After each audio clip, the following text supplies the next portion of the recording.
But if we have finite resource, and I understand that the concept of finite resource to the Labour Party is a difficult concept to manage, we want to direct that. Well, hello there, and I do hope you're all well. Now it's our arrogant Penny Mordaunt. Lack of humanity, really stunning.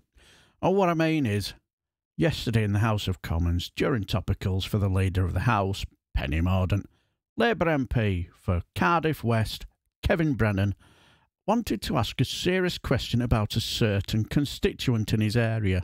And as you can see, he was absolutely astounded by her emotionless reply. I wonder if the Leader of the House might consider having a debate that recognises the real human beings that are caught up in the Home Secretary's asylum backlog.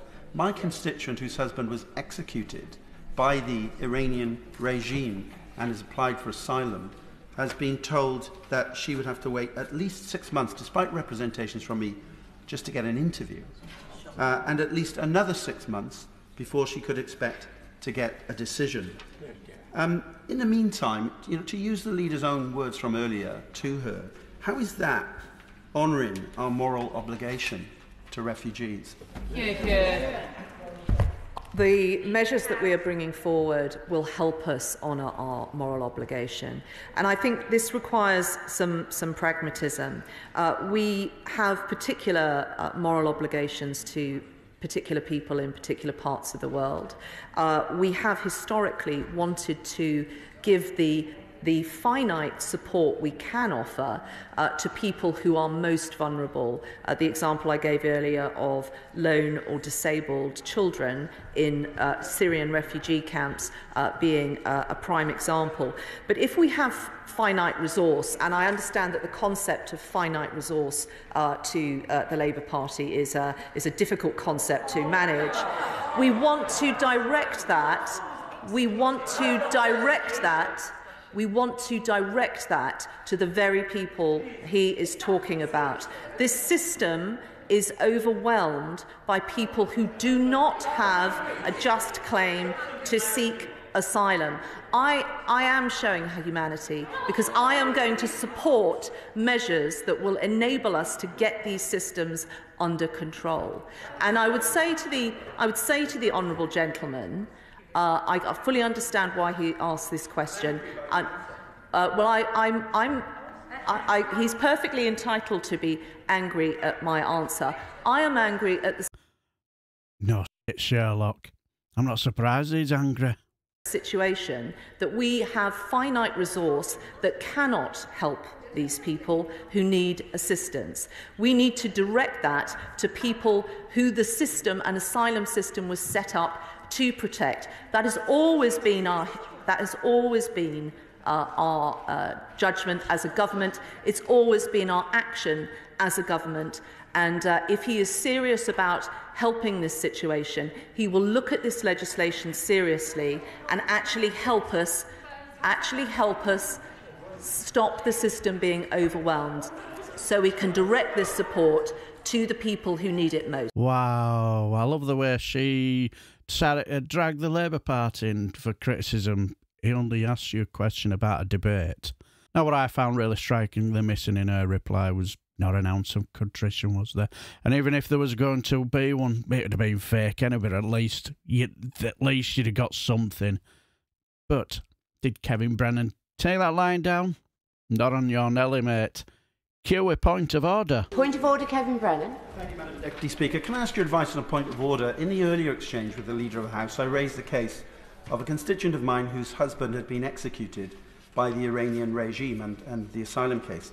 And I was genuinely shocked, and not many things shocked me in this place, that the Leader, in her response, quite rightly doing what she does to defend government policy, but failed to even emote a simple scintilla of sympathy about the situation that my constituent has been placed in. Is there any mechanism under standing orders available by which the Leader of the House might be able to come to the dispatch box and perhaps express that sympathy and even perhaps do what she's done with other constituents and offer to take the case to the Home Office for further scrutiny?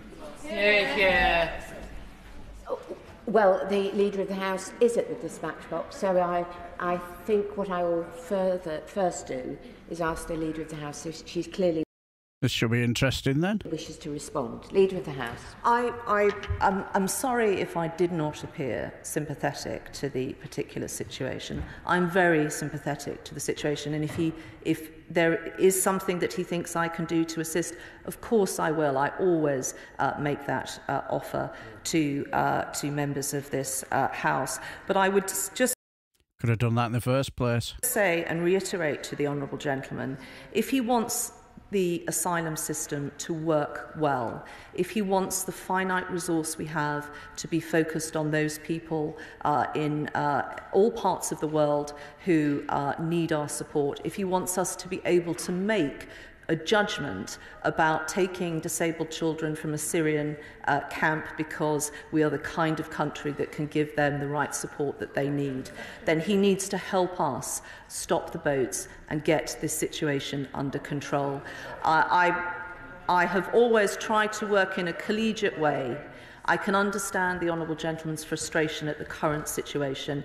I'm frustrated at that situation too, and we intend to do something about it. Now, I must admit, when it came to the clearly she was caught on the hop about not showing an ounce of contrition, then after that went on to the rhetoric, well, if you want to help your constituent, you need to come with us and help us with the dinghy spotting and demonising vulnerable people.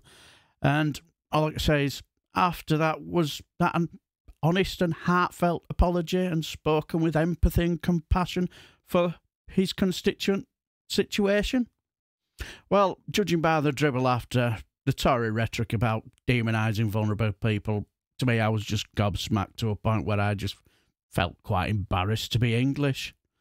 It doesn't happen much, but it's happening more and more these days. And all I can say is I think this week has been a bit of a ride, so all I would say is I do hope you all have a fantastic weekend, and I shall bid you farewell and take care, my friends.